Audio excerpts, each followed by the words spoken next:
Hello guys, welcome to my YouTube channel. कैसे हो आप सभी लोग? इस यूट्यूब चैनल में आप सभी का स्वागत है। आज हम पढ़ने जा रहे हैं ह्यूमन रिप्रोडक्शन। ह्यूमन रिप्रोडक्शन क्या होता है, ये कैसे होती है इसकी प्रोसेस, इसमें क्या क्या इवेंट्स होते हैं, इन सब के बारे में हम आज पढ़ेंगे।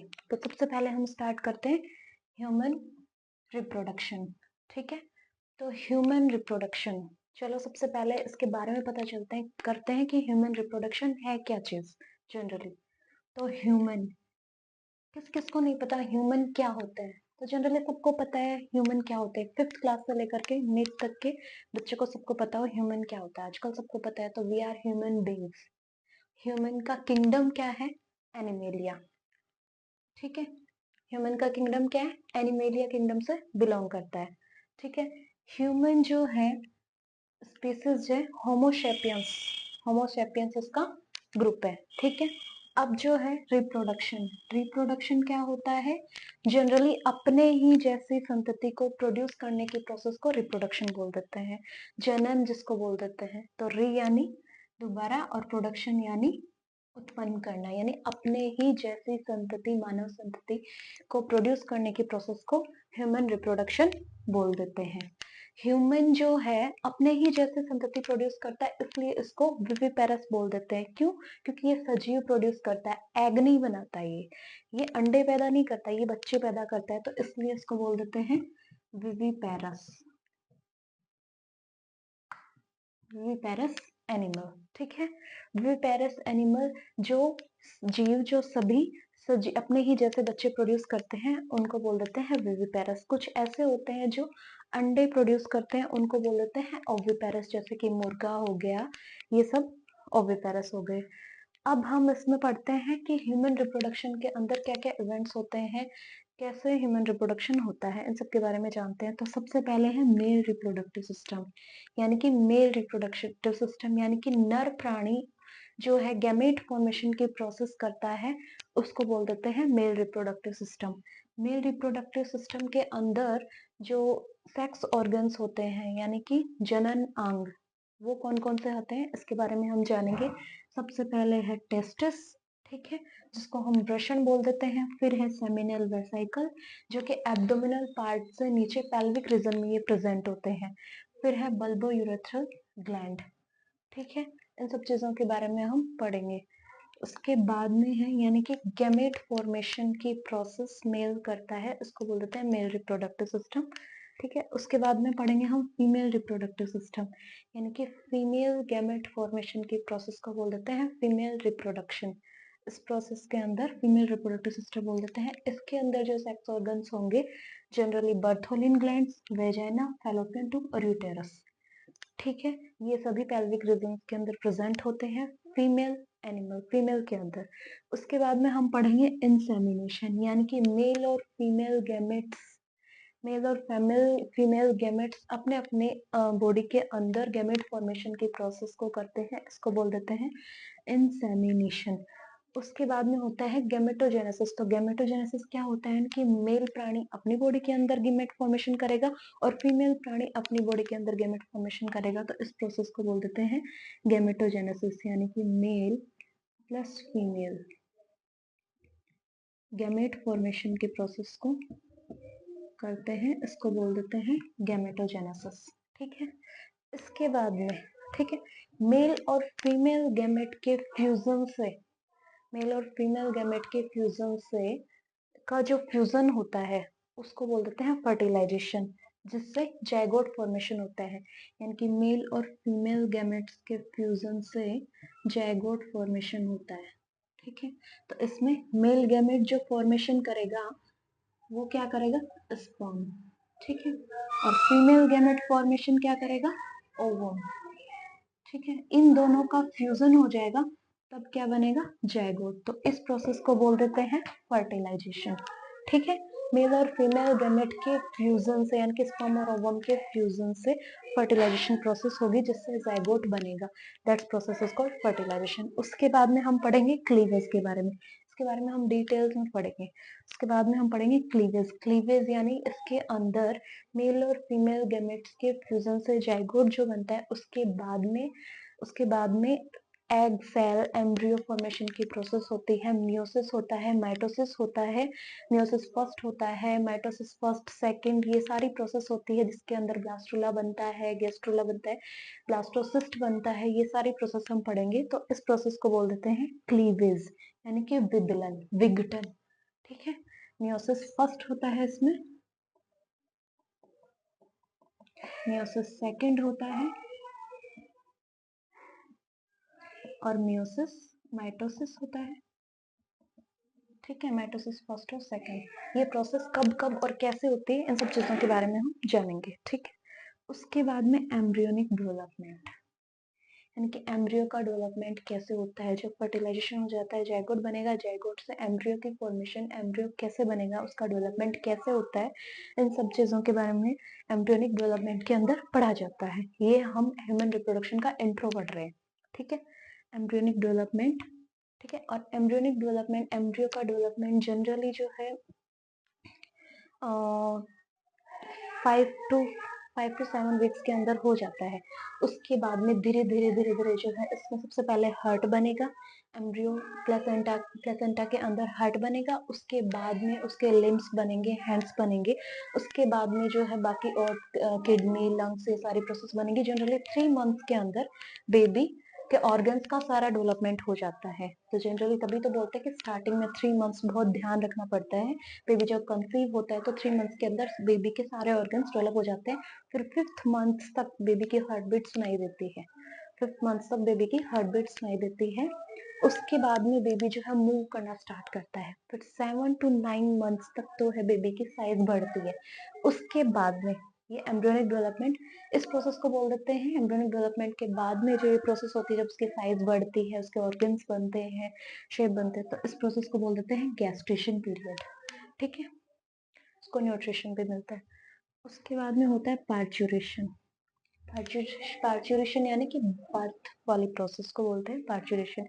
बेबी जब यानी कि फीमेल बॉडी से बाहर निकलता है, और फीमेल बॉडी से कैसे बाहर निकलता है वो सारी चीजें हम पढ़ेंगे। एंड जो मायोमेट्रियम का कॉन्ट्रैक्शन होता है तो प्रेशर के थ्रू जो है बेबी को बाहर निकाला जाता है, तो इस प्रोसेस को बोल देते हैं पार्चुरेशन। और लैक्टेशन यानी कि मिल्क सिक्रेशन, मिल्क का सिक्रेशन जो होता है बेबी को, जो बर्थ के बाद में उसको जो मिल्क प्रोवाइड करवाया जाता है, मिल्क प्रोडक्शन भी होता है और इसके अंदर मिल्क प्रोवाइड भी करवाया जाता है बेबी को, तो this process is called lactation. इन सब चीजों के बारे में हम पढ़ेंगे। Thank you very much for this video को आप देखने के लिए आप सभी का स्वागत है, ठीक है।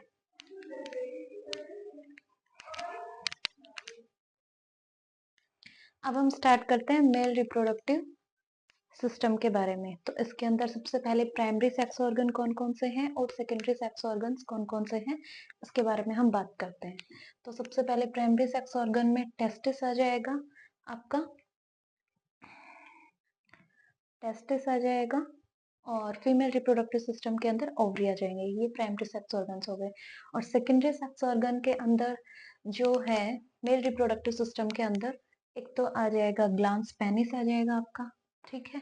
उसके अलावा सेमिनल वेसाइकल आ जाएगी, प्रोस्टेस आ जाएगी, बल्बो यूरेथ्रल ग्लैंड आ जाएगी और एपिडाइडमिस आ जाएगी, ठीक है। और ठीक है, ये सब चीजें सेकेंडरी सेक्स ऑर्गन के अंदर आती हैं। अब मेल रिप्रोडक्टिव सिस्टम में ये टेस्टिस की पूरे स्ट्रक्चर है, जिसके अंदर सबसे पहले ये है सेमिनल वेसाइकल, जो कि सेमिनल वेसाइकल जो है ये एक डक्ट के थ्रू इनका फॉर्मेशन होता है।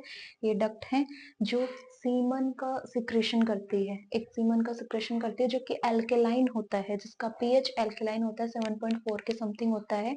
स्पर्म जिसके अंदर स्पर्म भी होता है और सीबम भी होता है, सीबम भी होता है, ठीक है।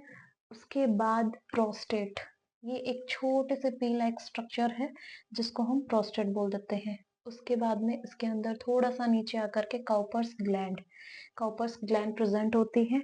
उसके बाद में ये जो डक लाइक स्ट्रक्चर है ये दो, ये कैवर्नोसम, कॉर्पोरा कैवर्नोसम जिसको हम बोल देते हैं, जो कि 1 पेयर प्रेजेंट होती है एब्डोमिनल कैविटी से थोड़ा सा नीचे प्रेजेंट होती है। स्पॉन्जियोसम, ये बीच वाला पोर्शन जो है ये स्पॉन्जियोसम है और इरेक्टाइल टिश्यूज को हम बोल देते हैं, इरेक्शन का काम करता है। उसके बाद में ये जो गोल गोल जो है नीचे जो सबसे लास्ट में होती है पेनिस की जो स्ट्रक्चर, बाहर आउटर लेयर जो होती है वहां पे एक गोल छिद्र जैसा होता है, उसको बोलते हैं फोरस्किन। उसके बाद में ये नीचे के साइड ये जो है ये यूरेथ्रल म्यूटस होता है, ठीक है। और ये हमारा ग्लैंस पेनिस है और ये पूरा यूरेथ्रा है, यूरेनल जेनेटर डक्ट है, ठीक है। और ये इजैकुलेटरी डक्ट है, इससे स्पर्म का इजेक्शन होता है, इजैकुलेशन होता है और एक इरेक्शन भी होता है। ये यूरिनरी ब्लैडर है और यहाँ से ये एम्पुला जा रही है, ठीक है। एम्पुला के अंदर ही छोटे छोटे इस डक्ट के अंदर यानी इजैकुलेटरी डक्ट के अंदर एम्पुला प्रेजेंट हो रहे हैं छोटे छोटे। उसके बाद में ये वाली डक्ट इधर आ रही है, गुबर नेकुलम से जो है ये स्क्रोटम यानी टेस्टिस वन पेयर जुड़ा रहता है यहाँ पे। ये गुबर नेकुलम है, गुबर नेकुलम से वन पेयर टेस्टिस जो है जुड़े रहते हैं और स्क्रोटम जो है, स्क्रोटम के अंदर टेस्टिन प्रेजेंट होते हैं। स्क्रोटल सैक स्क्रोटम के वॉल के अंदर जो है वन पेयर टेस्टिस प्रेजेंट होते हैं। ये जो स्क्रोटम जो है वो एब्डोमिनल कैविटी के नीचे प्रेजेंट होते हैं, दोनों साइड वन पेयर प्रेजेंट होते हैं। इंग्विनल कैनाल और ये जो इंग्विनल कैनाल का फॉर्मेशन कैसे होता है, तो वेजाइना प्लस यूरेथ्रा यानी वेजाइना प्लस यूरेथ्रा से मिलकर के इंग्विनल कैनाल का फॉर्मेशन होता है। ये यहाँ पे इंग्विनल कैनाल यानी कि इजैकुलेटरी डक्ट और वेजाइना से मिलकर के इंग्विनल कैनाल का फॉर्मेशन होता है, जहां से ये धीरे धीरे सीवम जो है नीचे आता है और ये स्पर्मेटिड कोर्ड है। स्पर्मेटिड कोर्ड है, ये जो एक फ्लेक्सिबल स्ट्रक्चर होती है, फ्लैसिड स्ट्रक्चर होती है, यहाँ से ये अटैच रहता है एम्पुला, ठीक है। और एब्डोमिनल कैविटी के अंदर ही, ठीक है। उसके बाद में एपिडाइडमिस यहाँ से नीचे वास्ट डिफरेंशिया के साइड में जो है एपिडाइडमिस प्रेजेंट होती है। ये 3 पार्ट होते हैं इसके। कैप्यूट एपिडाइडमिस जो अपर वाला पार्ट होगा वो कैप्यूट एपिडाइडमिस होगा। एक सेकेंड, ठीक है। यहाँ पे ऊपर वाला पार्ट इसमें पढ़ेंगे हम इंटरनल स्ट्रक्चर ऑफ टेस्टिस में, और बीच वाला पार्ट होगा कॉर्टेक्स एपिडाइडमिस और नीचे वाला टेल वाला पार्ट होगा उसमें कोडल एपिडाइडमिस, जिसको हम बोल देते हैं जनरली स्क्रोटम। जो अपना जो टेस्टिस है ये 2 से 2.5 डिग्री का टेम्परेचर लो होता है बॉडी के। क्यों? क्योंकि सर्दियों में विंटर्स में जो है जो डार्टोज मसल्स जो है ये इसको रेगुलेट करने का काम करते हैं, इसके टेम्परेचर को रेगुलेट करने का। ये डार्टोज मसल है, इसके टेम्परेचर को जो है रेगुलेट करने का काम करते हैं, उनके टेम्परेचर को रेगुलेट करने का काम करती है। और जो अगर स्क्रोटम जो है विंटर्स के अंदर जो है ये कॉन्ट्रैक्ट हो जाएगी, डार्टोज मसल्स जो है वो कॉन्ट्रैक्ट हो जाएंगी, और सर्दियों में समर्स में जो है रिलैक्स होने का काम करती है डार्टोज मसल्स, ठीक है। ये जो है टेस्टिस जो है वो सर्दियों में रिलैक्स होने का काम करते हैं, समर्स में रिलैक्स होंगे और विंटर्स में कॉन्ट्रैक्शन का काम करती है। डार्टोज मसल्स इसको रेगुलेट करने का काम करती है। क्रिप्टो ऑर्किडिज्म किसको बोलते हैं? अगर टेस्टिस बाय बर्थ के ड्यूरिंग जो है स्क्रोटम सैक के अंदर आ जाता है तब तो जनरली स्क्रोटम के अंदर आ जाता है, और अगर नहीं आता है तो उस प्रोसेस को बोल देते हैं मैलिग्नेंसी या फिर ट्यूमर या फिर कैंसर भी बोल देते हैं। जनरल स्पर्म का फॉर्मेशन नहीं होता है तो इस प्रोसेस को बोल देते हैं क्रिप्टो ऑर्किडिज्म, ठीक है। फिर उसके बाद में हम पढ़ते हैं, ये सब चीजें हमने पढ़ ली हैं। उसके बाद में हम पढ़ते हैं internal structure of testis.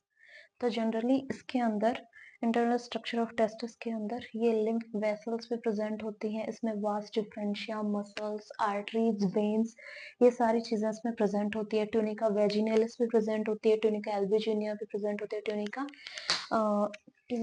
Albuginea और ट्यूनिका वेस्कुलरिस भी प्रेजेंट होती है। ये काफी वेस्कुलर होती है, फ्लैसी होती है, ठीक है। और ट्यूनिका एल्बुजिनिया बीच में प्रेजेंट होती है, ये आउटर लेयर होती है ट्यूनिका वेस्कुलरिस। और उसके बाद में एपिडाइडमिस भी प्रेजेंट होती है, कैप्यूट, कॉर्टेक्स और कोडल एपिडाइडमिस। आपको बताइए दी इजाकुलेटरी डक्ट वासा डिफरेंस है ये इधर। इजाकुलेटरी डक्ट जो है वो यूरेथ्रा के थ्रू उधर प्रेजेंट होती है। उसके बाद में ये हम सब चीजें हमने पढ़ ली है,